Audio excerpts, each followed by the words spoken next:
Cetakan kotak plastik juga disiapkan. Kemudian adonan dituang ke dalam cetakan dan dilanjutkan dengan proses pengukusan hingga kue matang, mengembang, dan mengeluarkan aroma khas. Setelah matang, kue diangkat dari kukusan dan didiamkan beberapa menit agar suhunya menurun. Tahap berikutnya, kelapa parut muda ditambahkan sebagai topping di atas kue untuk melengkapi rasa dan tampilan. Terakhir, produk siap disajikan atau dikemas sesuai kebutuhan. Next yaitu identifikasi potensi adanya bahaya. Jadi yang pertama itu kategori bahaya dari bahan baku, di mana sumbernya itu berasal dari tepung terigu, tepung beras, gula aren. Di mana bahayanya itu dapat berupa jamur dan mikotoksin ya, akibat penyimpanan yang lembab. Terus kontaminan fisik seperti serangga, batu, atau serpihan kayu.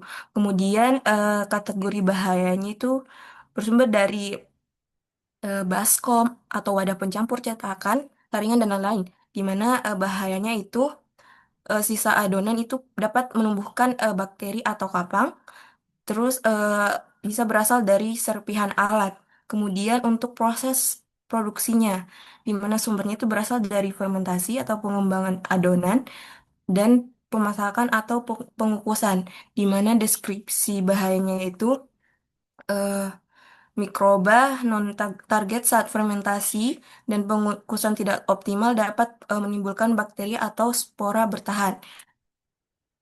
Kemudian selanjutnya yaitu sanitasi atau higienik, di mana sumbernya itu berasal dari pekerja atau lingkungan, di mana bahayanya itu eh, berasal dari kontaminasi dari tangan pekerja yang tidak higienis, dan kemudian paparan hama dan lingkungan.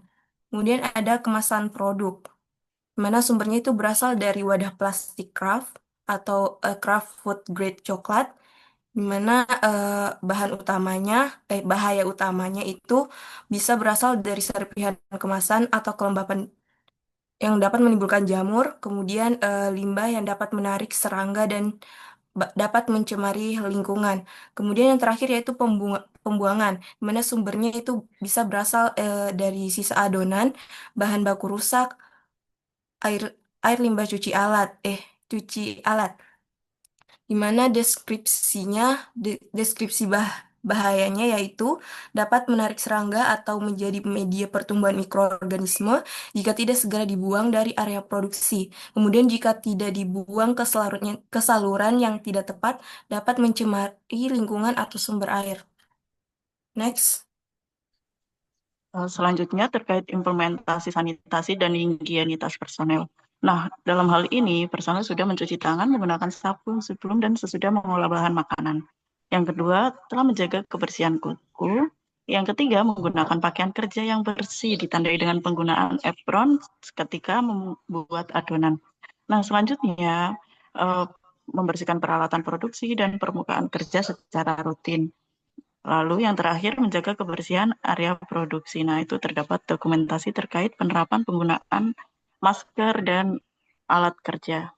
Oke, next.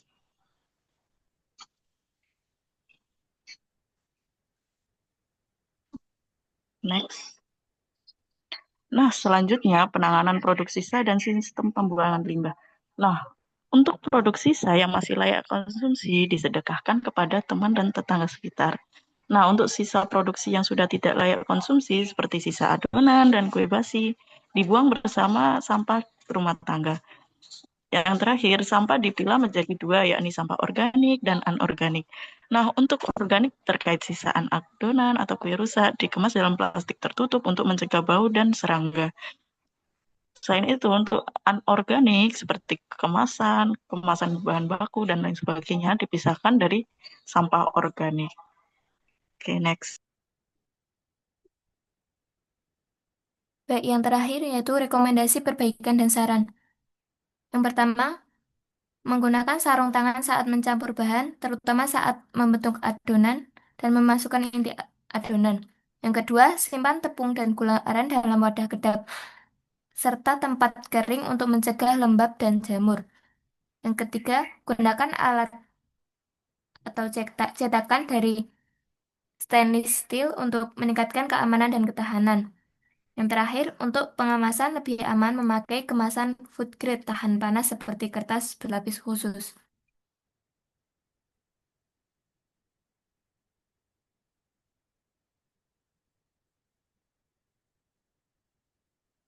Sekian presentasi dari kami. Kurang lebihnya mohon maaf. Baik, terima kasih kelompok 5. Udah selesai presentasinya ya? Udah, Pak. Iya. Baik.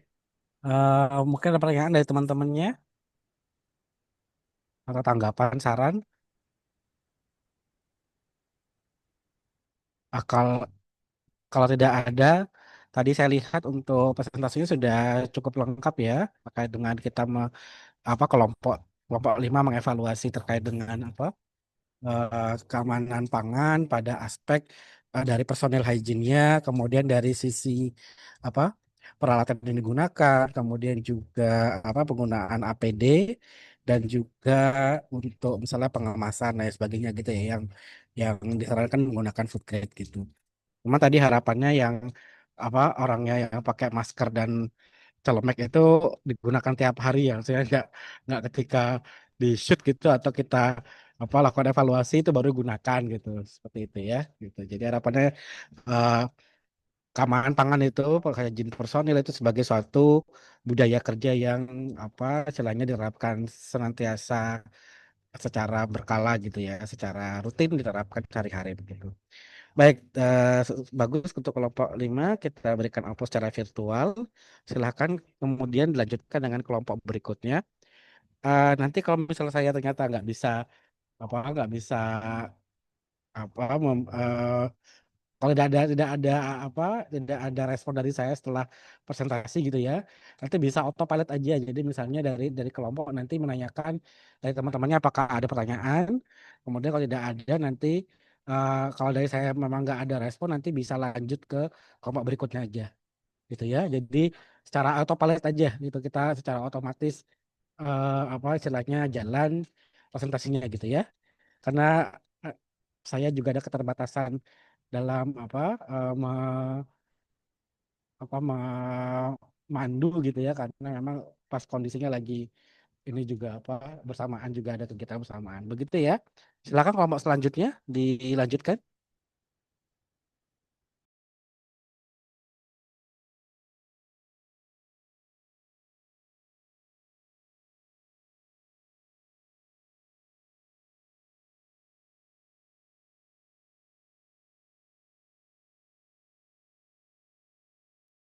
Assalamualaikum warahmatullahi wabarakatuh.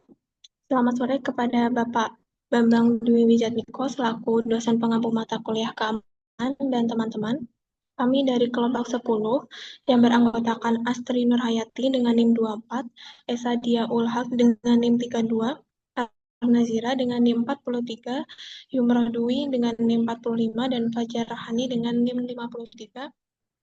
Di sini kami akan mempresentasikan hasil kami mengenai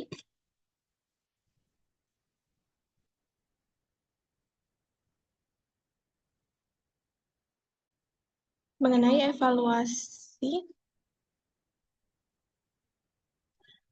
aspek keamanan pangan pada produk sate ayam Madura.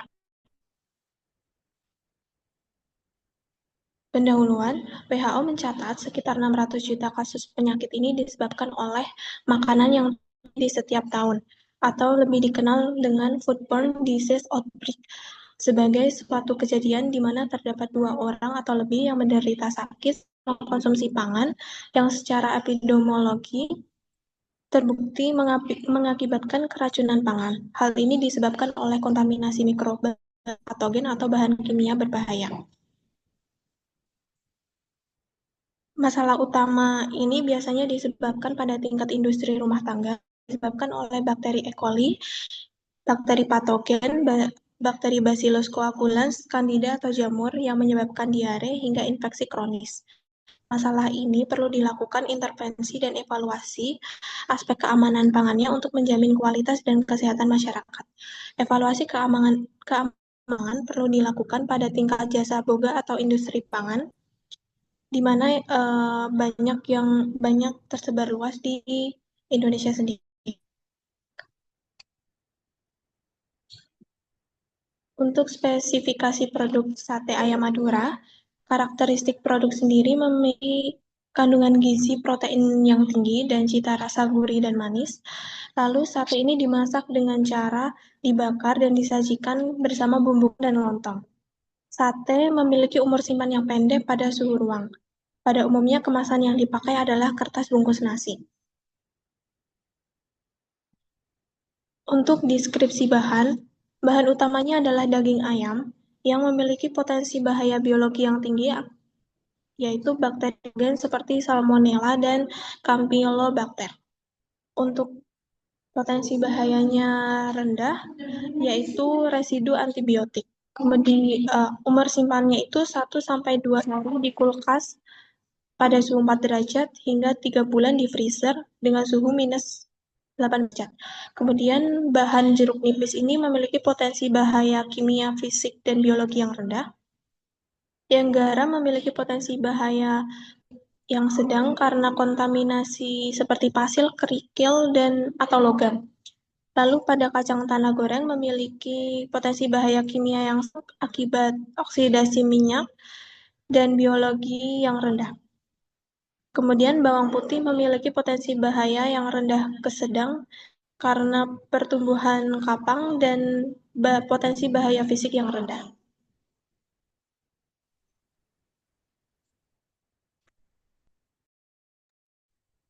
Selanjutnya ada bawang merah.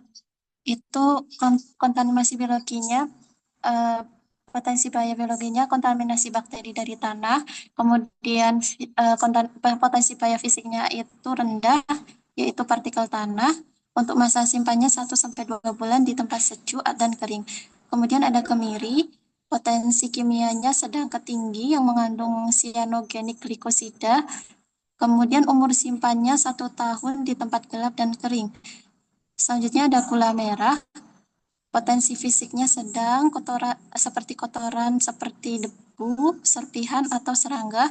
Kemudian potensi bahaya biologinya rendah seperti jamur, dan umur simpannya 1 tahun di tempat kering. Selanjutnya ada kecap manis, potensi bahaya kimianya rendah ke sedang. Kemudian untuk potensi biologinya rendah, dan umur simpannya 6-12 bulan lihat di label, dan setelah dibuka itu 3 bulan di kulkas.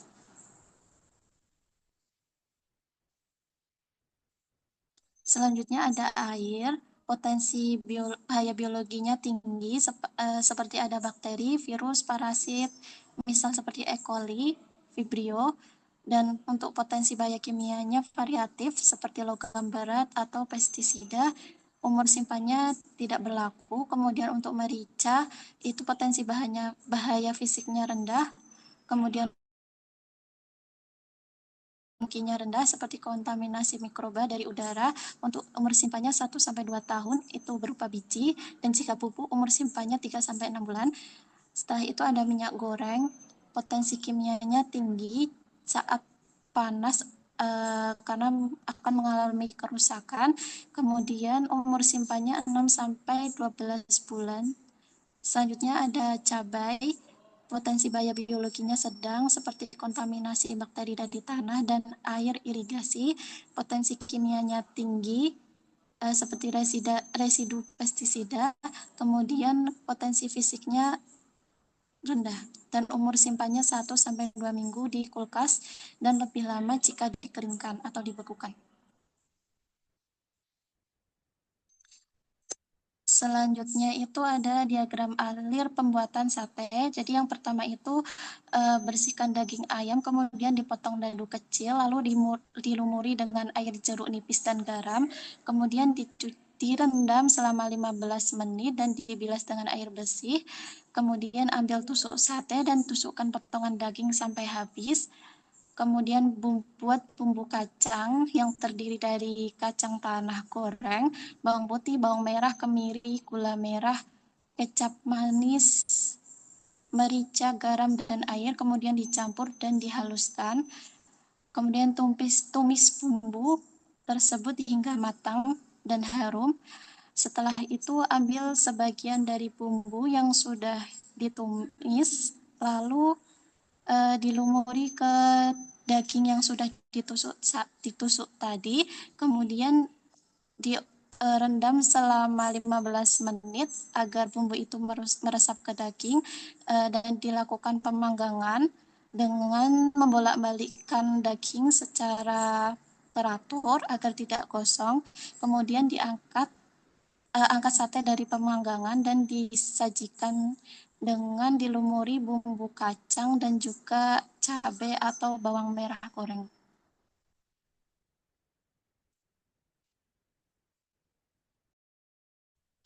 Selanjutnya, identifikasi potensi bahaya pada produk sate ayam Madura. Yang pertama, bahaya biologis. Bahaya biologis yang pertama yaitu bakteri patogen dari daging ayam mentah seperti tercemarnya dengan bakteri Salmonella spp, Campylobacter jejuni, Salmonella cockroach, Escherichia coli, dan Listeria monocytogenes. Kemudian, mikroorganisme dalam bumbu kacang dan bumbu oles itu juga dapat mencemari. Kemudian, kontaminasi dari lingkungan, dan yang terakhir tusuk sate tidak steril. Kemudian, untuk bahan kimianya, pertama, residu obat dan kimia pada bahan daging, misalnya residu antibiotik dan hormon yang disuntikan pada daging ayam. Kemudian, pembentukan senyawa kimia berbahaya dari proses pembakaran arang. Contohnya, residu PAH, polikini aromatik hidrokarbon, dan HCA, heterocyclic amines. Kemudian, kontaminasi dari bahan tambahan seperti aflatoksin, pengawet ilegal, dan pewarna tekstil. Kemudian juga terdapat kontaminasi logam berat peralatan yang dipakai, misalnya logam Fe, Pb, dan Cd. Selanjutnya, untuk bahaya fisikanya, terdapat tulang ayam kecil apabila pembersihan tulang ayam tidak secara merata, kemudian terdapat serpihan tusuk sate dari bambu yang digunakan, kemudian kerikil, debu, pasir, dan benda asing dari lingkungan juga dapat menjadi salah satu penyebab bahaya fisika. Kemudian juga potongan benda dari musuh. Selanjutnya, bahaya alergen dapat diperoleh dari alergi kacang tanah, kecap manis, jeruk limau, dan ayam. Selanjutnya ada implementasi sanitasi dan hygiene personel. Sanitasi dan hygiene personel berperan penting dalam mencegah kontaminasi selama proses pengolahan makanan. Penjamah makanan yang tidak menjaga kebersihan diri seperti tidak mencuci tangan dengan benar, memakai perhiasan atau menggunakan pakaian kerja yang tidak bersih dapat menjadi sumber perpindahan mikroorganisme berbahaya ke bahan pangan. Karena proses pembuatan sate melibatkan kontak langsung dengan daging merah dan peralatan, penerapan hygiene yang tepat sangat diperlukan agar produk akhir tetap aman, higienis, dan memenuhi standar kesehatan. Di sini yang tabel pertama itu ada tabel mengenai pembelian bahan baku hingga penusukan sate, di mana aspek sanitasinya itu ada kebersihan diri dan tidak sakit, temuan pada beberapa sumber di mana penjual selalu dalam keadaan sehat ketika berjualan. Implementasinya adalah pastikan yang membuat sate itu tidak sedang batuk, flu, dan diare. Jika sedang tidak fit, disarankan untuk tidak menangani daging mentah atau proses penusuk sate. Yang kedua itu ada mandi, ganti pakaian, potong kuku, dan tidak pakai cat kuku, di mana pada temuan beberapa sumber, penjual selalu dalam keadaan yang sudah mandi, mengganti pakaian, dan menjaga kebersihan badan. Implementasinya adalah jika tidak dalam keadaan yang mandi, ganti pakaian, dan potong kuku itu berpotensi untuk menjadi perangkap bakteri saat menusuk sate. Yang ketiga itu ada cuci tangan sebelum dan selama pengolahan, di mana temuan pada beberapa sumber menemukan bahwa penjual selalu mencuci tangan sebelum dan saat mengolah bahan makanan. Implementasinya adalah cuci tangan dengan sabun sebelum memotong daging, sebelum memotong sate, menusuk sate, dan setiap kali habis pegang barang lain. Wajib ada fasilitas cuci tangan mengalir. Di tabel kedua yaitu tabel penyimpanan dan penyajian, di mana saat ingin menyimpan yaitu tidak menyentuh wajah atau rambut saat mengolah. Temuannya itu penjual jarang melakukan kontak fisik selama memproses bahan makanan. Implementasinya yaitu saat menusuk sate atau meracik bumbu, pekerja dilarang menyentuh rambut, hidung, ataupun wajah. Jika terjadi, wajib cuci tangan lagi. Yang selanjutnya itu ada menutup mulut saat bersin. Implementasinya ada area persiapan sate harus bebas dari droplet. Jika batuk atau bersin, berjauh dan segera cuci tangan kembali. Selanjutnya itu ada tidak mencicipi bahan makanan dengan tangan. Temuannya itu beberapa penjual masih mencicipi bahan makanan dengan tangan, beberapa lainnya dengan sendok. Implementasi hygiene yang harus dilakukan yaitu bubuk sate tidak boleh dicicipi dengan jari. Gunakan sendok bersih setiap kali ingin mencoba rasa. Selanjutnya penggunaan celemek, pakaian bersih, dan sarung tangan. Beberapa pedagang ini telah menggunakan celemek namun tidak dengan penutup kepala dan sarung tangan. Implementasinya adalah saat menyiapkan sate wajib gunakan apron bersih, penutup kepala, sarung tangan, agar saat penusukan sate tidak terjadi kontak langsung antara kulit manusia dengan daging. Di tabel ketiga yaitu hygiene personal dan pendukung, di mana pemilihan bahan baku harus aman, di mana penjual selalu memilih bahan baku terbaik untuk produknya. Implementasinya adalah pastikan daging sate, entah itu ayam, sapi, atau kambing, dalam kondisi yang segar. Daging yang busuk ini memiliki resiko bakteri yang sangat tinggi. Selanjutnya itu ada mencuci bahan makanan dengan air mengalir. Temuan di beberapa sumber itu, beberapa penjual masih menggunakan air statis saat mencuci bahan makanan, beberapa lainnya sudah menggunakan air mengalir. Implementasinya adalah daging harus dicuci dengan air mengalir, bukan direndam di baskom yang airnya dipakai berulang. Jarak dari sumber kontaminan seperti sampah atau debu itu harus jauh, di mana beberapa penjual masih mengolah bahan makanannya dekat dengan kontaminan tersebut. Implementasinya adalah area menusuk sate dan meracik bumbu harus jauh dari sampah, debu jalanan, dan asap kendaraan. Selanjutnya di sini ada pemisahan bahan mentah dan matang, di mana penjual sudah memisahkan penyimpanan dan pengolahan antara bahan mentah dan matang. Implementasinya adalah memisahkan wadah sate mentah, matang, dan peralatan bumbu. Jangan diletakkan dalam satu wadah yang sama. Selanjutnya di sini ada penyimpanan bahan sate dalam wadah tertutup. Beberapa penjual masih belum menutup bahan makanannya, beberapa lainnya sudah ditutup. Implementasinya, daging sate yang sudah ditusuk harus disimpan dalam wadah tertutup sebelum dibakar, agar tidak ada debu atau serangga yang masuk. Aspek selanjutnya yaitu ketersediaan fasilitas cuci tangan, di mana implementasinya harus ada fasilitas cuci tangan dengan air mengalir. Selanjutnya itu ada pencucian dan penyimpanan alat makan atau peralatan, di mana beberapa penjual telah mencuci alat makan dengan baik, namun terkadang tidak ditutup. Implementasinya adalah semua alat harus dicuci dan dibilas dengan air mengalir, disimpan pada tempat yang tertutup dan anti debu. Yang terakhir itu ada tidak menggunakan perhiasan saat mengolah. Temuannya itu penjual tidak memakai perhiasan apapun di tangan saat mengolah ataupun menyajikan makanan. Implementasinya adalah saat menusuk sate, pekerja dilarang memakai perhiasan, cincin, gelang, ataupun jam agar tidak menjadi tempat penumpukan bakteri.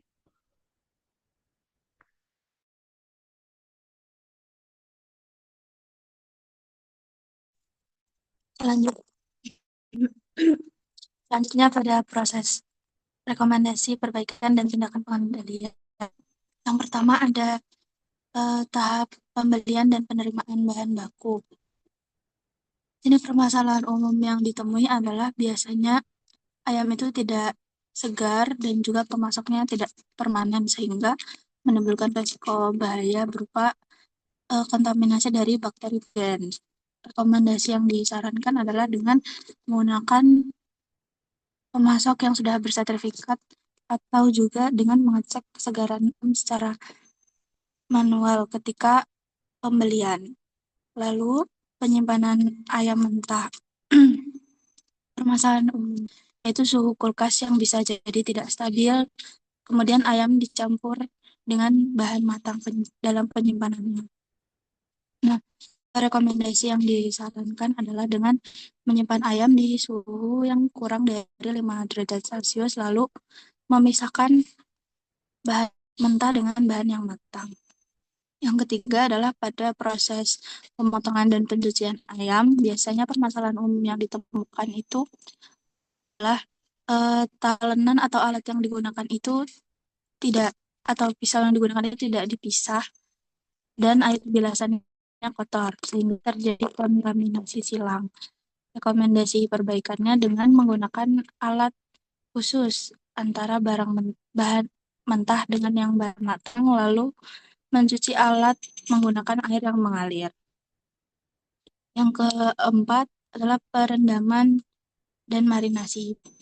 Proses ini, permasalahan yang sering ditemukan adalah wadah marinasinya tidak tertutup, sehingga memungkinkan terjadinya bakteri berkembang.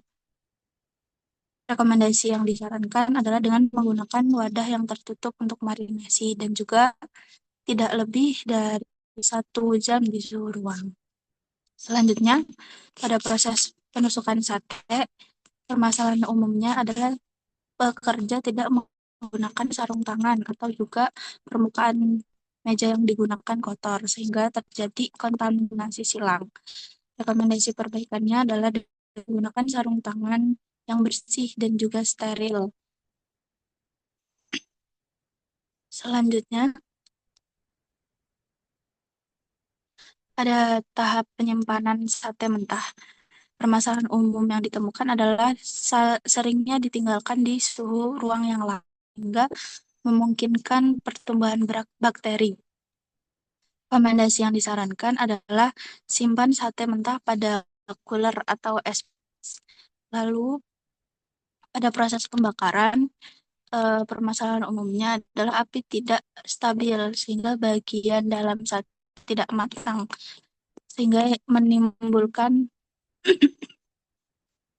risiko bahaya seperti mikroba patogen yang tidak mati. Teknik perbaikan adalah dengan menggunakan arang panas yang stabil, kemudian balik sate secara merata, dan bisa dengan menggunakan termometer untuk mengecek suhu sate. Lalu, pembuatan bumbu kacang.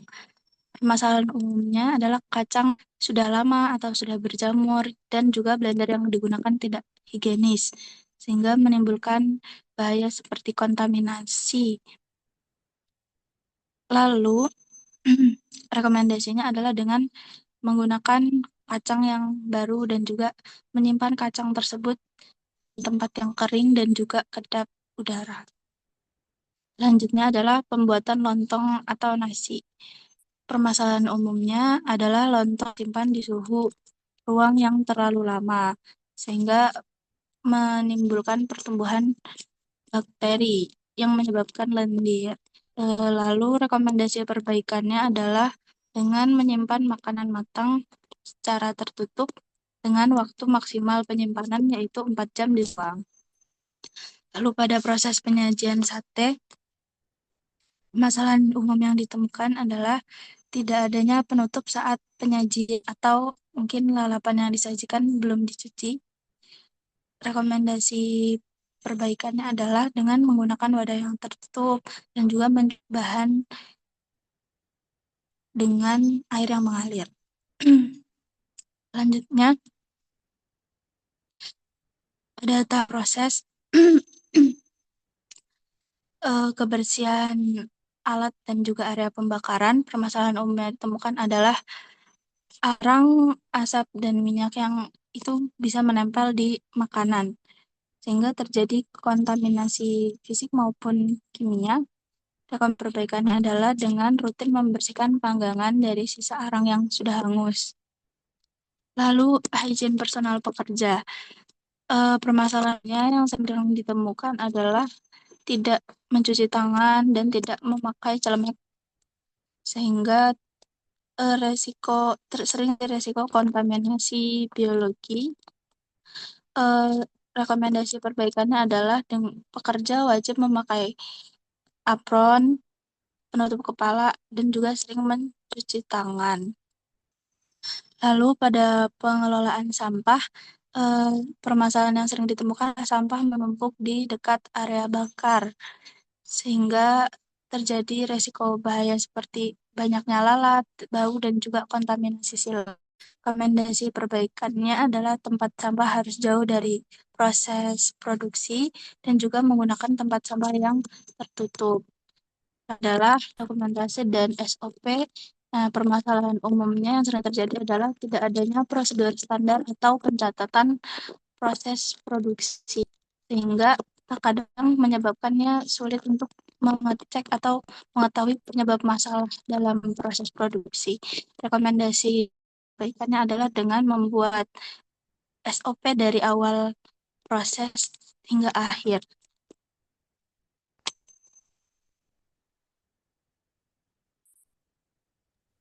Kesimpulannya, evaluasi menunjukkan bahwa proses pembuatan sate ayam Madura memiliki beragam potensi bahaya dari aspek biologis, kimia, fisik, hingga alergen. Risiko ini dapat diminimalkan melalui penerapan sanitasi dan higien personal yang tepat, pemilihan bahan baku yang aman, pengendalian suhu, serta pemisahan peralatan mentah dan matang. Dengan penerapan prosedur yang konsisten pada setiap tahap produksi, produk sate dapat diolah dan disajikan secara aman, higienis, serta memenuhi standar keamanan pangan.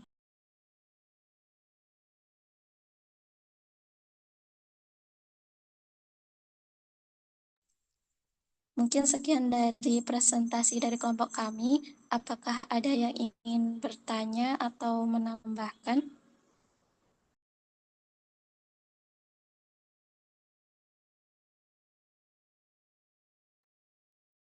Baik, terima kasih. Kalau ya ada pertanyaannya, mungkin saya langsung saja ya masuk.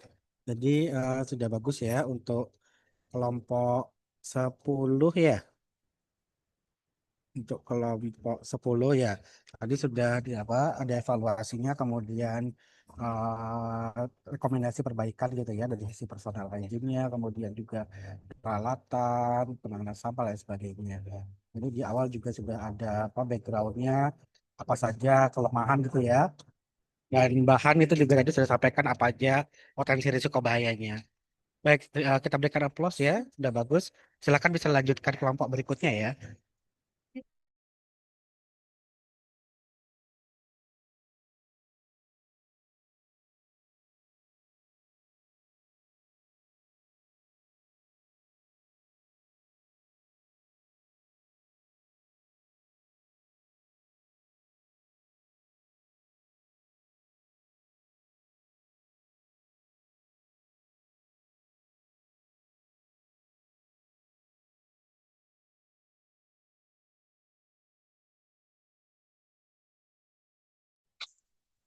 Assalamualaikum warahmatullahi wabarakatuh. Perkenalkan, kami dari kelompok 8 izin mempresentasikan hasil wawancara kami dari salah satu pelaku usaha yang berjudul Analisis Resiko Keamanan Pangan dan Strategi Mitigasi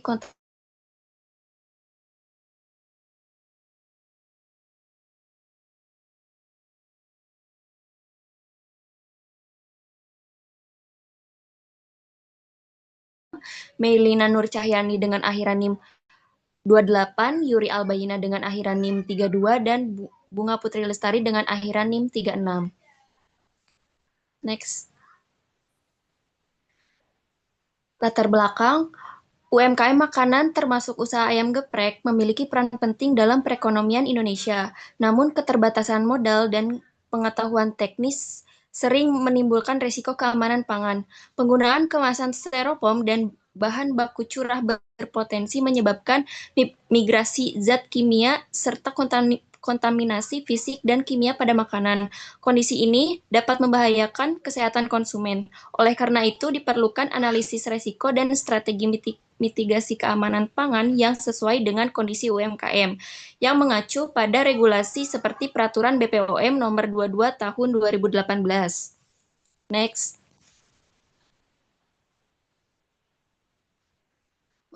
Untuk selanjutnya, rumusan masalah yang pertama, bagaimana tingkat risiko keamanan pangan ditinjau dari pemilihan dan penanganan bahan baku pada UMKM geprek OPA. Yang kedua, apa solusi yang harus dilakukan oleh UMKM geprek OPA untuk mengurangi risiko migrasi zat berbahaya akibat penggunaan kemasan styrofoam dan adanya kontaminasi fisik akibat bahan curah. Untuk tujuan penelitiannya yaitu untuk menganalisis dan memetakan tingkat resiko keamanan pangan akibat penggunaan kemasan styrofoam dan bahan baku curah di UMKM geprek OPA. Yang kedua, mengidentifikasi titik-titik kritis dalam rantai pasok dan proses pengolahan yang berpotensi menyebabkan kontaminasi kimia dan fisik. Untuk manfaat penelitiannya, yang pertama, sebagai panduan ilmiah untuk meningkatkan kesadaran dan kemampuan dalam mengelola risiko keamanan pangan sehingga dapat meningkatkan kualitas produk, kepercayaan konsumen, dan daya saing usaha.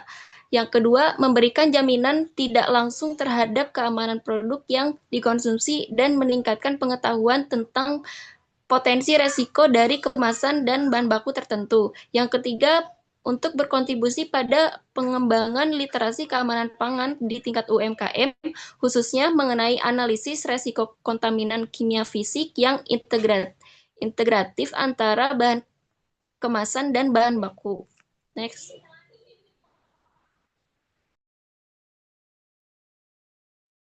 Selanjutnya yaitu definisi dan pentingnya keamanan pangan. Jadi keamanan pangan sendiri itu adalah kondisi dan upaya yang diperlukan untuk mencegah pangan dari kemungkinan cemaran biologis, kimia, dan benda lain. Jadi di isu ini itu menjadi sentral karena meningkatnya kasus keracunan dan tuntutan masyarakat terhadap makanan yang sehat dan halal. Pencegahan bahaya yang harus mencakup seluruh rantai makanan, mulai dari bahan baku hingga konsumsi akhir. Untuk penerapan GMP dan SSOP itu sangat penting untuk mengendalikan risiko. Next. Selanjutnya yaitu risiko kimiawi dari kemasan styrofoam. Jadi styrofoam tersebut itu komponen berbahayanya itu terbentuk dari stirena dan benzena yang termasuk golongan plastik nomor 6 dan sulit terurai. Styrofoam itu dapat melepaskan monomer stirena ke makanan, terutama produk yang panas, berminyak, atau asam seperti ayam geprek sendiri. Styrofoam itu berpotensi menyebabkan kerusakan kelenjar tiroid, gangguan sistem saraf, anemia, hingga resiko kanker payudara. Selanjutnya, resiko fisik dan kimia dari bahan baku curah. Untuk kontaminasi fisik pada bahan baku curah, contohnya itu tepung, minyak, dan bumbu, itu sangat rentan terhadap masuknya benda asing, contohnya kayak potongan plastik, kerikil, rambut, dan serangga, akibat dari penanganan dan penyimpanan yang kurang terkontrol. Sedangkan untuk kontaminasi kimia sendiri, itu yang berpotensi mengandung aditif terlarang atau residu kimia, contohnya pewarna tekstil, pemutih, dan pestisida karena tidak adanya standar mutu yang jelas. Untuk resiko ini itu diperburuk oleh sanitasi lingkungan yang buruk dan penanganan yang ceroboh pada tingkat UMKM. Next.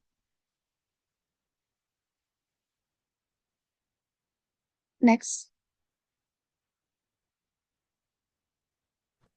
Selanjutnya, metode penelitian ini dilakukan pada November 2025 menggunakan studi kasus kualitatif untuk menilai resiko keamanan pangan dari tepung curah dan kemasan styrofoam. Kemudian data ini diperoleh melalui wawancara, lalu dianalisis secara tematik untuk mengidentifikasi bahaya fisik, kimia, dan biologi, serta menentukan tingkat resikonya. Hasil analisis digunakan untuk menyusun rekomendasi mitigasi meskipun penelitian terbatas oleh tidak adanya uji laboratorium. Next. Selanjutnya hasil pembahasan. Jadi keamanan pangan ini tuh penting untuk kesehatan. Nah, salah satu bahaya keamanan pangan itu kan kontaminasi silang. Adapun kontaminasi fisiknya itu seperti batu, kerikil, pecahan logam atau kaca, dan serpihan plastik. Nah, analisis keamanan pangan pada UMKM Geprek UPA ini tuh diidentifikasi ada dua. Yang pertama pada bahaya fisik dari penggunaan tepung curah atau bulk flour. Jadi tepung curah ini tuh rentan terhadap kontaminasi fisik seperti batu, kerikil, atau serpihan plastik yang berasal dari proses penggilingan atau penyimpanan dan pengemasan yang tidak higienis. Nah, potensi dari tepung curahnya ini pada konsumen tuh bisa menyebabkan gigi patah, luka dalam mulut, atau esofagus. Karena tepungnya ini tuh digunakan langsung sebagai pelapis dalam ayam gepreknya tanpa melalui penyaringan atau sortasi yang memadai. Yang kedua ada bahaya kimia yang berasal dari kemasan styrofoam. Nah, di UMKM Geprek OPA untuk pesanan take away itu menggunakan kemasan styrofoam. Nah, penggunaan styrofoam ini tuh untuk ayam geprek yang panas dan berminyak menciptakan resiko tinggi untuk migrasi senyawa kimia berbahaya, terutama monomer stirena yang berasal dari kemasan ke makanan. Nah, suhu tinggi pada ayam geprek ini tuh melonggarkan polimer dan lemak bertindak sebagai pelarut produktif yang secara signifikan meningkatkan laju migrasi stirena. Resiko ini tuh sangat bergantung pada jenis kemasan.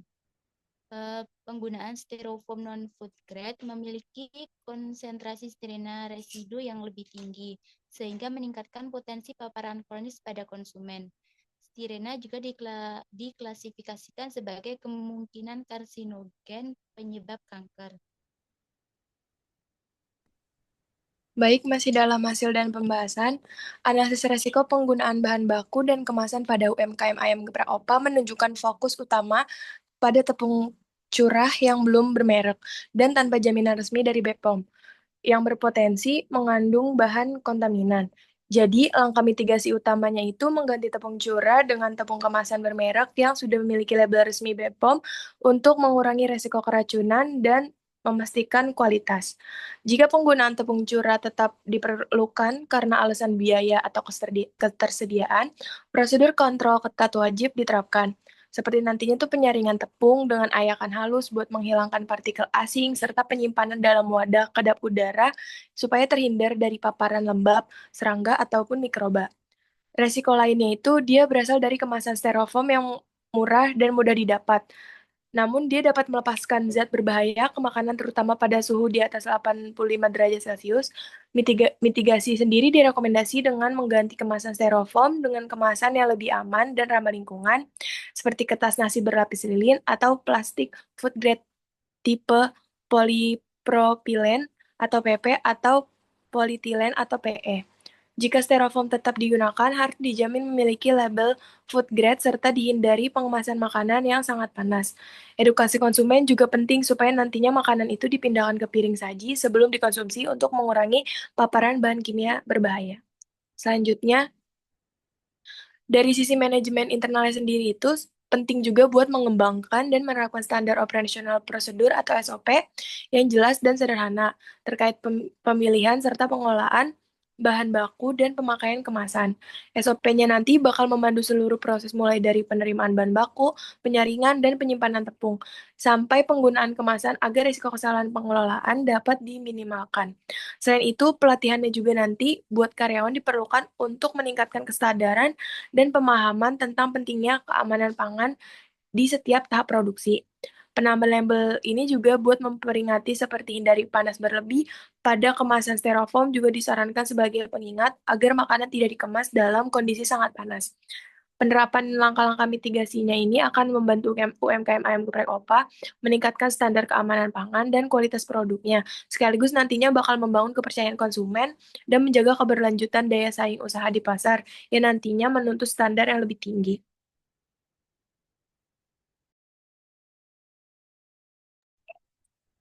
Selanjutnya, kesimpulan.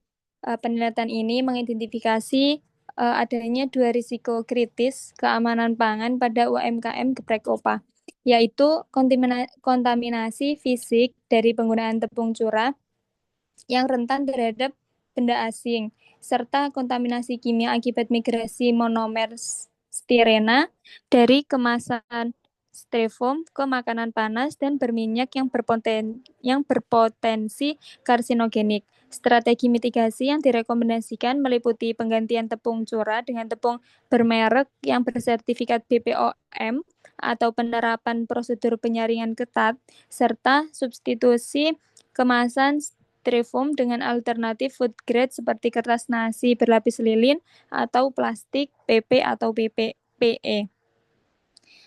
Kemudian penerapan SOP yang jelas dengan pelatihan berkala pada karyawan dan edukasi konsumen menjadi kunci dalam meningkatkan standar keamanan pangan UMKM. Implementasi dan langkah-langkah kecil ini tidak hanya melindungi kesehatan konsumen, tetapi juga membangun kepercayaan pasar dan meningkatkan daya saing usaha dalam menghadapi tuntunan standar keamanan pangan yang semakin ketat sesuai regulasi BPOM nomor 22 tahun 2018. Sekian dari kami. Apabila ada masukan, kritik, dan saran dari Bapak dan teman-teman, dipersilahkan.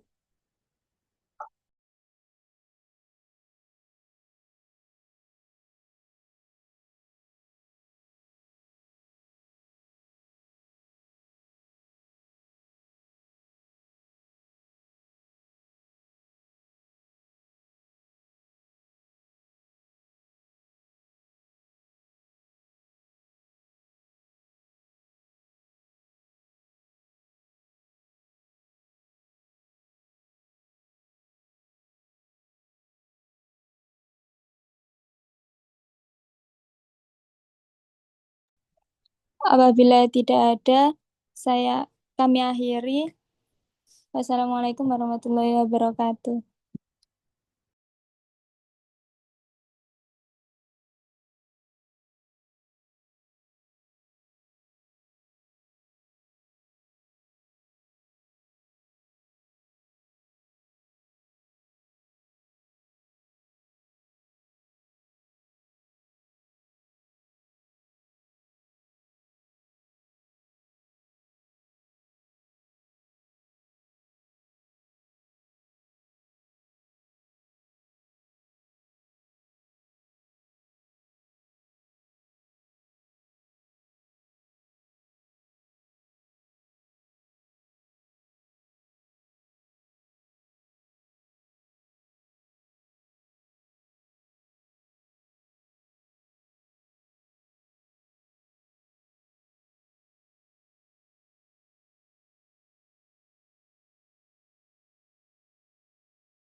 Baik, Assalamualaikum warahmatullahi wabarakatuh. Selamat sore Pak Bambang dan teman-teman.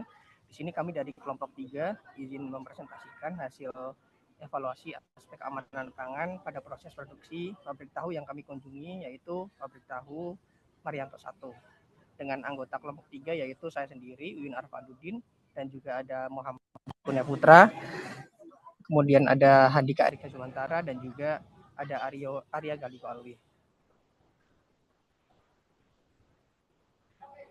Baik, berikut adalah gambaran umum usaha yang kami kunjungi, yaitu adalah pabrik tahu Marianto 1, merupakan produsen tahu skala UMKM di Maguwoharjo, Yogyakarta, yang memproduksi tahu putih segar untuk kebutuhan pasar harian.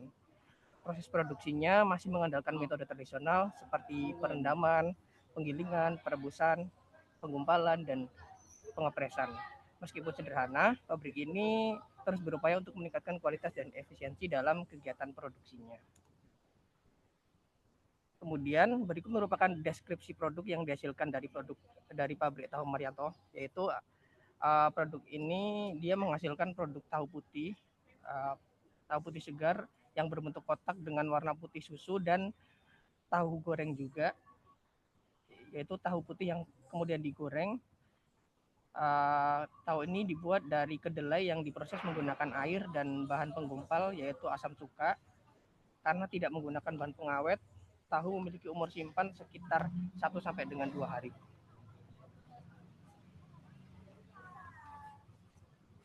Untuk selanjutnya akan dijelaskan sama teman saya, silakan.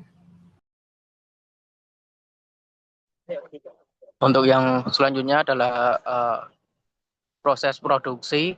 Yang pertama ada sortasi kedelai, fungsinya untuk memisahkan kedelai yang baik dari kotoran, baik batu, tanah, ranting, dan lain-lain, biji yang rusak, atau kedelai lain yang tidak memenuhi standar mutu.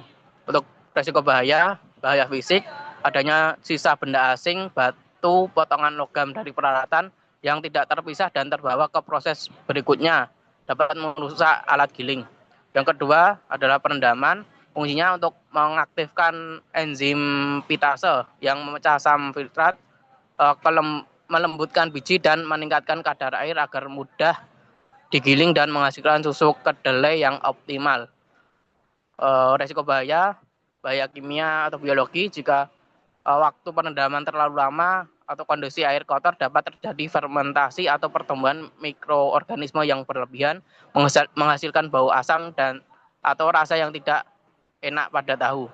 Yang ketiga adalah penggilingan, fungsinya untuk menghancurkan biji kedelai yang sudah direndam dengan menambahkan air untuk menghasilkan bubur kedelai. Resiko bahaya fisik, resiko kontak dengan bagian mesin yang bergerak, gilingan sabuk, jika tidak ada pelindung yang memadai, bahaya ergonomi, postur tubuh yang buruk saat memasukkan kedelai ke dalam mesin giling secara terus-menerus. Yang keempat adalah penyaringan, berfungsi untuk memisahkan sari kedelai, cairan dari ampas kedelai. Sari kedelai akan diolah menjadi tahu, sedangkan ampas kedelai dimanfaatkan untuk bahan ternak atau produk lain. Proses ini sering dilakukan secara manual menggunakan kain saring. Untuk resiko bahayanya, bahaya fisik, suhu tinggi dari bubur kedelai jika proses penyaringan dilakukan langsung setelah perebusan atau penggilingan dengan air panas berisiko menyebabkan luka bakar pada saat memeras kain saring. Yang kelima, perebusan berfungsi untuk mendestabilkan protein kedelai agar mudah menggumpal di tahap berikutnya, menghilangkan bau langu dan mematikan mikroba patogen atau sterilisasi untuk meningkatkan keamanan pangan dan memperpanjang umur simpan tahu. Resiko bahaya fisik, resiko terkena uap panas dan luka bakar akibat percikan susu kedelai mendidih. Area kerja yang basah dan licin di sekitar tungku perebusan berisiko menyebabkan terjatuh. Yang keenam, penggumpalan atau koagulasi berfungsi untuk menambahkan bahan penggumpal koagulan seperti asam cuka atau biang tahu ke dalam susu kedelai panas. Protein dalam susu kedelai akan terpisah dan menggumpal membentuk krem tahu atau bakal tahu. Resiko bahaya kimia atau keselamatan penggunaan koagulan yang tidak sesuai dengan standar, misalnya penggunaan bora atau formalin adalah bahaya kimia serius yang harus dihindari. Resiko paparan uap atau percikan koagulan. Untuk ketujuh, pencetakan berfungsi untuk memindahkan gumpalan tahu ke dalam cetakan yang dilapisi kain, kemudian dipres untuk mengeluarkan sisa tahu, memadatkan gumpalan dan membentuk balok tahu sesuai ukuran yang diinginkan. Resiko bahaya ergonomi, proses pengangkatan dan penindihan bahan berat untuk mempres tahu dapat menyebabkan cedera punggung atau otot. Yang ke-8, pemotongan atau cutting, memotong balok padat menjadi ukuran satuan yang kecil. Resiko bahaya fisik, resiko luka sayat akibat pisau dan alat potong yang tajam. Yang ke-9 adalah penyimpanan berfungsi untuk mempertahankan kesegaran tahu sebelum didistribusikan. Tahu biasanya disimpan dalam wadah berisi air bersih, terkadang matang yang sudah didinginkan atau air garam pada suhu ruang atau pendinginan. Resiko bahaya biologi, jika air rendaman kotor atau tidak diganti berkala dapat terjadi pertumbuhan bakteri membusuk yang membuat tahu cepat asam dan tidak layak konsumsi. Bahaya kimia, adanya potensi penggunaan bahan pengawet ilegal seperti formalin untuk memperpanjang masa tahu.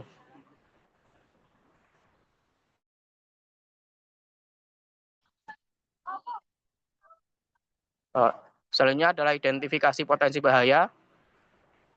Yang pertama adalah bahaya biologi, umumnya disebabkan oleh kontaminasi mikroorganisme, bakteri atau jamur yang dapat menyebabkan penyakit atau pembusukan. Yang pertama, kontaminasi bakteri dari air dan kebersihan pekerja. Resiko air yang digunakan untuk perendaman, pencucian atau bahkan membilas alat atau wadah tidak steril menyebabkan pertumbuhan bakteri pada kedelai atau tahu. Kebersihan tangan pekerja yang rendah juga memindahkan bakteri. Contoh bakteri E. coli atau Salmonella. Yang kedua adalah tahu cepat rusak atau basi sebelum waktunya. Resiko terlalu lama penyimpanan tahu pada suhu ruang atau sanitasi yang buruk saat proses penggumpalan atau percetakan menyebabkan pertumbuhan mikroorganisme membusuk. Yang kedua, yang sebenarnya bahaya kimia melibatkan zat-zat yang tidak seharusnya ada dalam tahu dan berbahaya bagi kesehatan. Yang pertama, penggunaan bahan pengawet ilegal seperti formalin atau boraks. Resiko penambahan bahan kimia berbahaya seperti yang diuji di video menggunakan liquid untuk membuat tahu lebih kenyal dan tahan lama. Kedua, resiko residu deterjen atau bahan pembersih. Resiko pencucian peralatan yang tidak dibilas sempurna meninggalkan residu bahan pembersih pada tahu. Yang kedua, logam berat dari peralatan. Resiko penggunaan wadah atau peralatan terutama panci perebusan atau penggilingan yang terbuat dari bahan logam non-food grade atau sudah berkarat, dia terlogam berat, misalnya timbal atau kadmium bisa larut atau mencemari tahu. Yang selanjutnya adalah bahaya fisik. Bahaya fisik, ada benda asing yang secara fisik dapat melukai konsumen atau merusak alat. Yang pertama, debu dan material asing dari lingkungan. Resiko karena lingkungan produksi yang tampak terbuka atau seng dan dinding terbuka, debu, serangga, atau kotoran lingkungan sekitar dapat jatuh ke dalam wadah, terutama saat perebusan.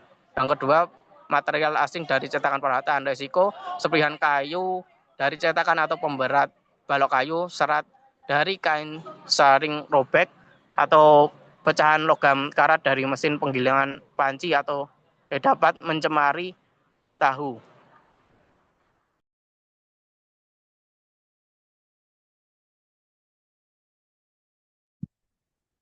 Baik, selanjutnya yaitu mengenai titik kritis bahaya atau bisa juga disebut dengan CCP.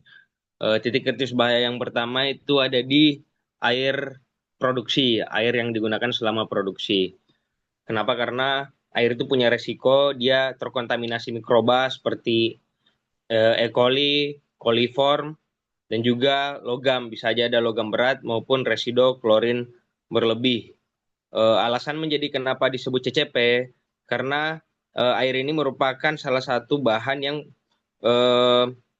mengalami kontak langsung dengan bahan baku sehingga itu akan menentukan mutu dan juga keamanan hasil akhirnya.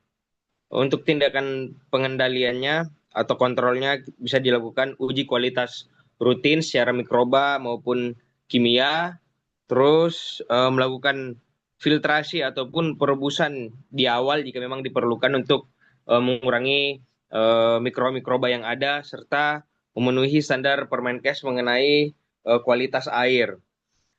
Terus selanjutnya yaitu perebusannya harus lebih dari sama dengan 100 derajat Celcius. Kenapa? Karena pada perebusan itu jika dilakukan di bawah 100 derajat Celcius itu dapat beresiko di mana adanya patogen pada bubur kedelai seperti salmonella atau bacillus. Terus selanjutnya kenapa ini disebut CCP? Karena ini sebagai lethal step yang bisa menurunkan beban mikroba secara signifikan. Tindakan pengendalian yang dilakukan atau kontrol yaitu monitoring suhu dan waktu. Lalu pengadukan secara merata untuk memastikan seluruh volume bubur mencapai suhu target. Lalu selanjutnya ada di alat dan meja percetakan. Kenapa di alat dan meja percetakan? Karena di sini ada potensi bahaya, di mana dapat terjadi kontaminasi silang dari alat yang kotor, spora jamur, dari permukaan kayu, biofilm dari stainless steel yang tidak dibersihkan. Kenapa ini masuk ke dalam CCP? Karena produk setelah koagulasi sangat sensitif terhadap kontaminasi saat pencetakan. Lalu kontrol yang dapat dilakukan yaitu ada sanitasi alat sebelum dan setelah digunakan, penggunaan bahan yang food grade, lalu adanya SOP pembersihan untuk mencegah alat dan meja ini dapat terus-menerus dalam keadaan higienis. Selanjutnya yaitu ada pada proses pendinginan produk. Kenapa pada proses pendinginan produk? Karena di situ ada potensi bahaya atau resiko di mana pertumbuhan mikroba itu cepat pada suhu 20 sampai 50 derajat Celcius. Di mana itu merupakan zona bahaya untuk bertumbuhnya mikroba. Alasan mengapa ini disebut CCP karena pendinginan yang lambat meningkatkan resiko kontaminasi dan pertumbuhan bakteri pembusuk. Lalu tindakan pengendalian atau kontrol yang dapat dilakukan yaitu pendinginan cepat di bawah 10 derajat Celcius, lalu air rendaman pendingin harus memenuhi standar mikrobiologi, dan perubahan air pendingin secara teratur. Next.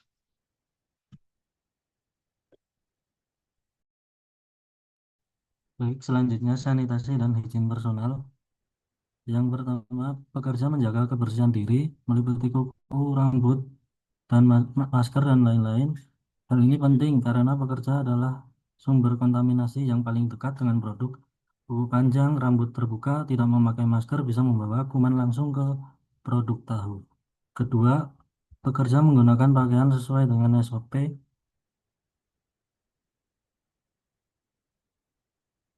Kemudian ketiga, mencuci tangan sebelum memulai produksi. Dalam hal ini, tangan yang sering kontak langsung dengan bahan dan alat, sehingga perlu mencuci tangan sebelum produksi, agar tidak terjadi kontaminasi. Keempat, pencucian alat yang digunakan setiap pergantian shift. Hal ini perlu dilakukan karena alat yang dipakai pastinya terdapat sisa-sisa dari bahan dan akan menumpuk dan menjadi tempat tumbuh bakteri sehingga perlu rutin dibersihkan. Kelima, larangan merokok atau makan di area produksi. Kemudian keenam, lantai dibersihkan dengan disinfektan karena lantai yang kotor ini bisa menjadi sumber kuman dan kontaminasi tidak langsung. Next.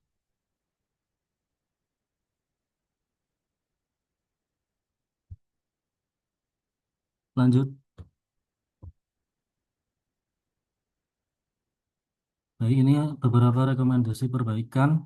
Yang pertama, menggunakan air bersih bersertifikat. Tentunya air bersih bersertifikat ini terjamin kebersihannya. Kemudian membuat SOP pencucian alat dan peningkatan kebersihan alat. Ketiga, menggunakan peralatan yang berstandar food grade. Peralatan yang berlabel food grade ini tentunya lebih aman dari zat berbahaya. Kemudian pemisahan area kotor dan bersih. Tujuan dari pemisahan antara area kotor dan bersih ini salah satunya supaya kuman dari area yang rentan bakteri ini tidak pindah ke produk jadi. Selanjutnya, rutin mengontrol suhu dan ruang penyimpanan. Tahu akan gampang basi jika suhunya tidak terkontrol. Dengan pengawasan suhu, mutu, dan umur simpan tahu bisa lebih terjaga. Kemudian perbaikan lantai ini dalam kondisi ini lantai yang rusak akan sulit dibersihkan serta dapat membahayakan pekerja itu sendiri. Dan yang terakhir, sanitasi lingkungan seperti sampah ataupun saluran udara yang dimana bisa menarik hama sehingga dengan lingkungan yang bersih ini dapat membantu menjaga keamanan pangan secara keseluruhan. Next.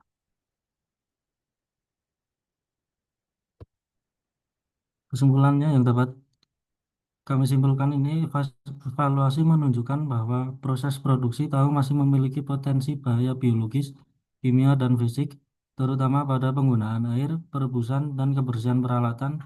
Dengan meningkatkan sanitasi, izin personal, serta menerapkan SOP yang tepat, kualitas dan keamanan tahu dapat terjamin sehingga produk lebih aman untuk dikonsumsi. Next. Baik, sebelum kami tutup, kami ada video yang bisa kami tampilkan saat kami kunjungan. Ada video 2 menit, mungkin bisa disimak.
Jadi tujuannya itu biar nilainya itu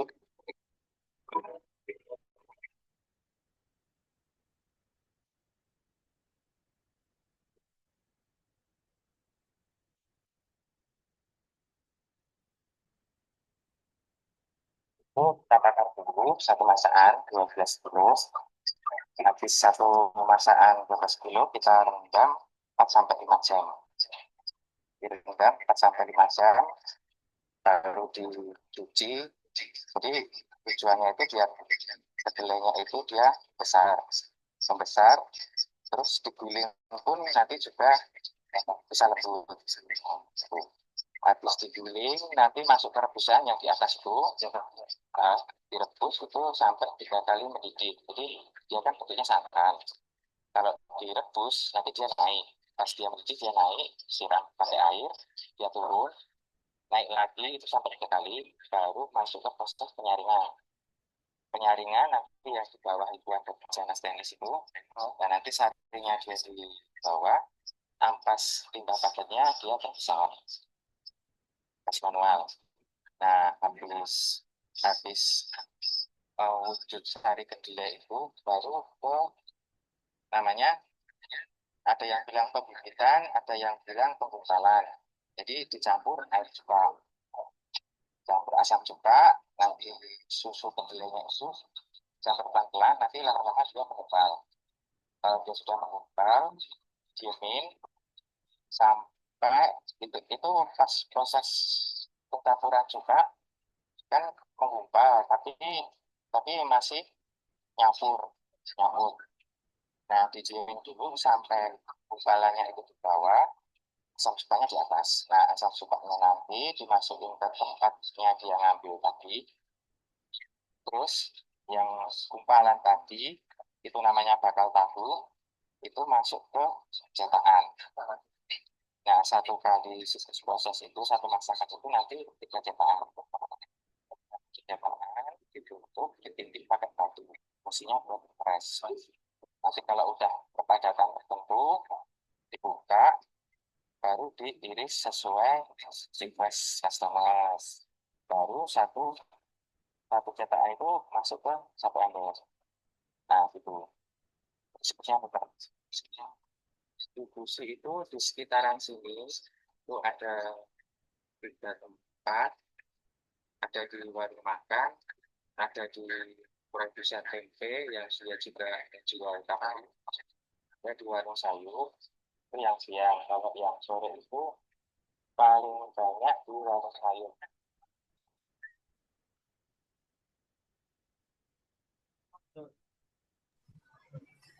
Mungkin cukup sekian presentasi dari kami. Apabila ada tanggapan, dipersilakan.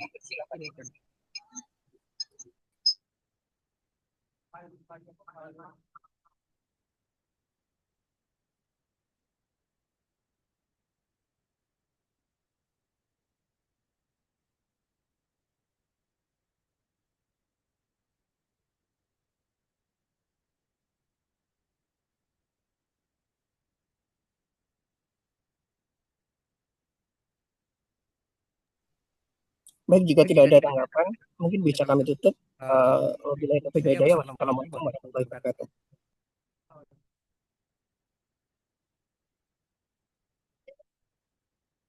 Waalaikumsalam, terima kasih kelompok 3 sudah sangat bagus sekali. Silakan bisa dilanjutkan berikutnya ya, kelompok terakhir ya, kelompok 1.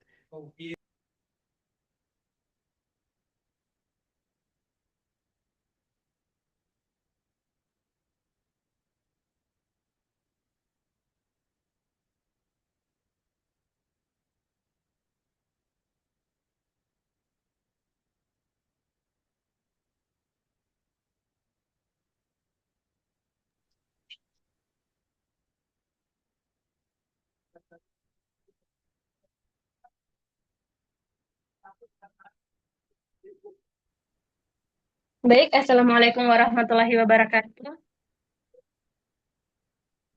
Kami dari kelompok 1 ingin mempresentasikan hasil wawancara kami tentang evaluasi aspek keamanan pangan pada usaha ayam Chris Win. Next. Kami beranggota Namira dengan NIM 52, Adelia Apriska Lira dengan NIM 40, Dini Nindita dengan NIM 72, Ninis Aryuningsih dengan NIM 62, dan saya sendiri Cindy Fantikasari dengan NIM 73. Next.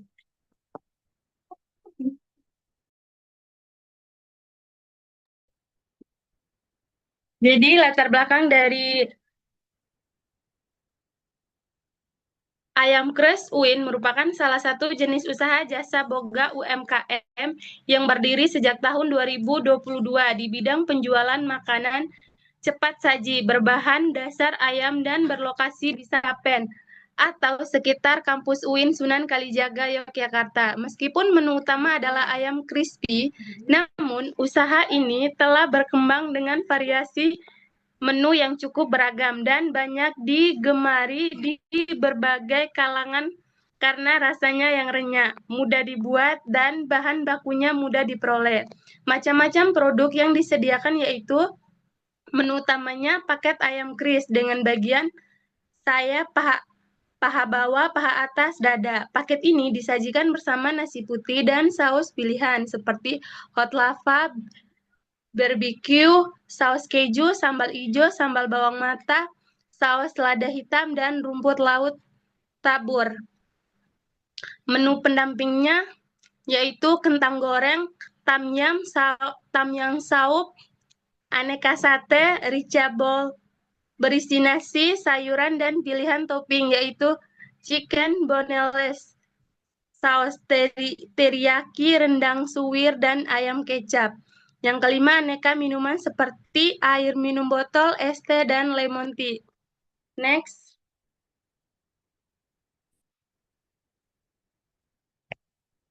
Selanjutnya, deskripsi atau spesifikasi produk. Produk utama ayam kris UIN adalah ayam kris yang melalui proses marinasi dan penggorengan sehingga menghasilkan tekstur renyah pada bagian luar dan lembut di bagian dalam. Produk ini dibuat dari bahan segar yang diproses setiap hari tanpa menggunakan bahan pengawet. Komposisi bahannya yang pertama, yang digunakan daging ayam segar dengan variasi bagian sayap, paha atas, paha bawah, dan dada. Bahan tambahan yang digunakan yaitu tepung bumbu, tepung maizena, gula, garam, penyedap rasa, bawang putih, lada, telur, dan minyak goreng. Semua bahan diperoleh dari pasar, demangan, dan pasok terdekat sehingga mudah dikontrol kesegarannya. Karakteristik produk utama, tekstur, bagian luarnya atau crispy dan bagian dalam lembut. Warnanya coklat keemasan khas ayam goreng tepung. Aroma harum bumbu marinasi. Rasanya gurih dan cocok dipadukan dengan berbagai jenis saus. Penyajian disajikan saat panas atau hangat untuk menjaga kerenyahan. Next.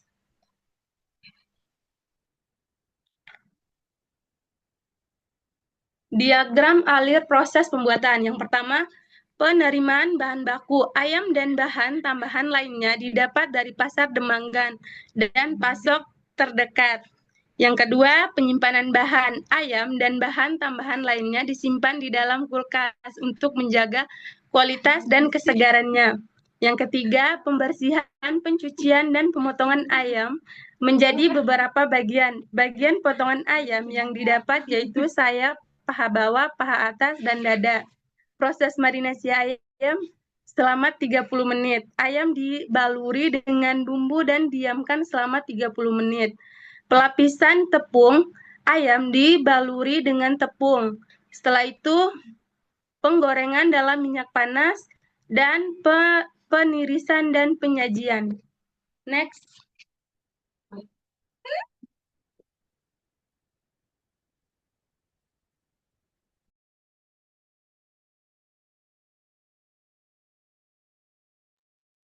Selanjutnya adalah identifikasi.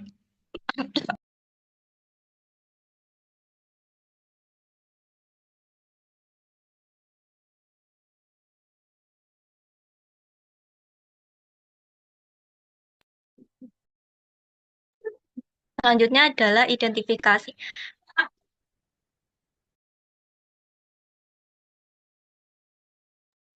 Identifikasi potensi bahaya pada produk yang yaitu meliputi tahap proses, jenis bahaya, sumber bahaya, dan dampak terhadap produk. Yang pertama yaitu penerimaan bahan dengan jenis bahaya secara fisik.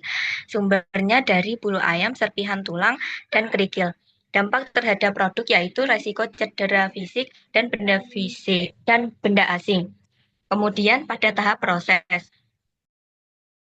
Tahap proses yaitu pada proses penyimpanan, jenis bahayanya dari biologis, kemudian sumber bahaya suhu yang lebih dari 5 derajat Celcius, kemudian dampak terhadap produk yaitu pertumbuhan bakteri patogen. Kemudian pada tahapan penggorengan jenis bahaya yaitu kimia, kemudian sumber bahayanya dari minyak yang digunakan secara berulang, kemudian dampak terhadap produk yaitu terbentuk dari senyawa toksik. Kemudian tahapan proses penanganan bahan jenis bahaya biologis, sumber bahaya dari alat yang dicampur, silang antara mentah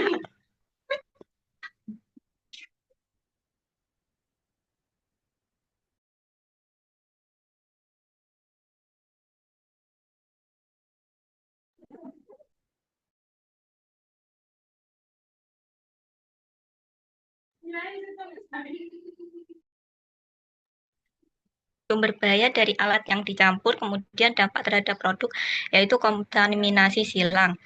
Yang terakhir yaitu tahapan proses pencucian peralatan, jenis bahayanya kimia, sumber bahaya yaitu residu deterjen, kemudian dampak terhadap produk, kontaminasi kimia pada produk.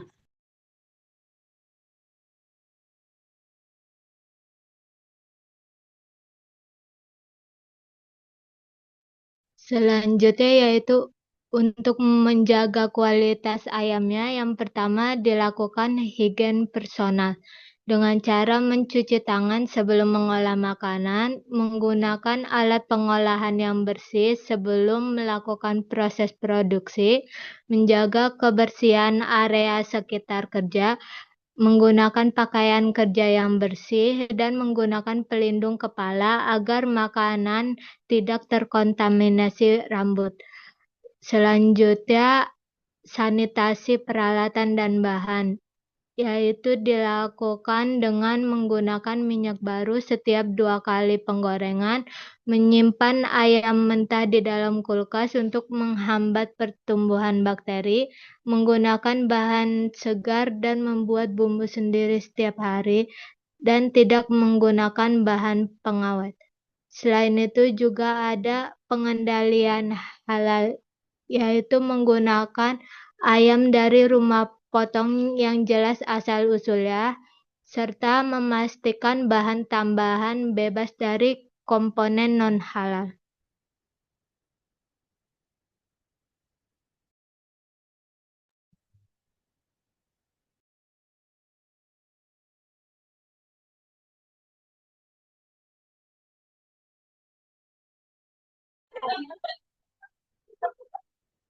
Selanjutnya, rekomendasi perbaikan dan pengendalian untuk peningkatan keamanan pangan. Yang pertama, penyimpanan bahan baku dengan cara menyimpan ayam mentah pada suhu kurang dari 4 derajat Celcius untuk menghambat pertumbuhan mikroba.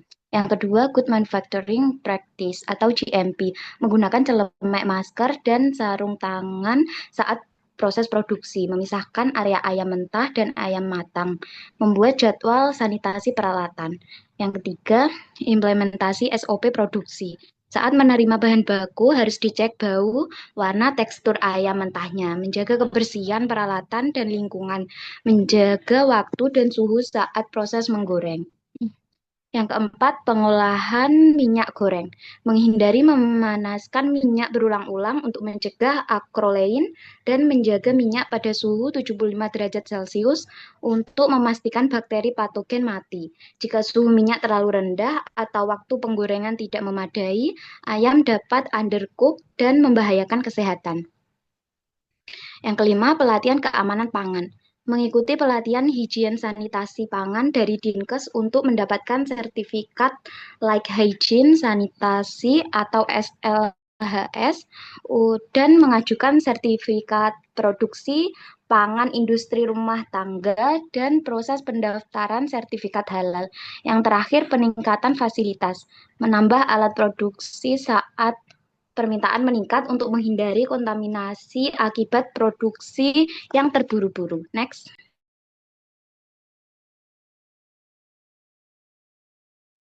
Berdasarkan evaluasi yang telah dilakukan, dapat disimpulkan bahwa Ayam Cross UIN telah menerapkan beberapa praktik dasar keamanan pangan, seperti penggunaan bahan segar, serta menjaga kebersihan tangan sebelum proses produksi. Namun, masih ditemukan titik kritis potensi bahaya fisik, kimia, dan biologis di setiap tahapannya, seperti kontaminasi silang, penggunaan minyak secara berulang, residu deterjen pada peralatan, dan penyimpanan dengan suhu tidak konsisten yang berisiko terjadi bertumbuhnya bakteri.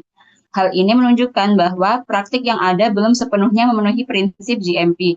Oleh karena itu, diperlukan perbaikan melalui pengendalian suhu yang lebih ketat, sanitasi peralatan yang tepat, pemisahan area bahan mentah dan matang, kemudian penggunaan APD, penerapan SOP yang jelas, dan pelatihan hygiene dan sanitasi. Dengan demikian, diharapkan produk dapat lebih aman dan memenuhi standar keamanan pangan untuk UMKM. Sekian presentasi dari kami, kurang lebihnya mohon maaf. Jika ada tambahan dari Bapak dan teman-teman, kami persilahkan.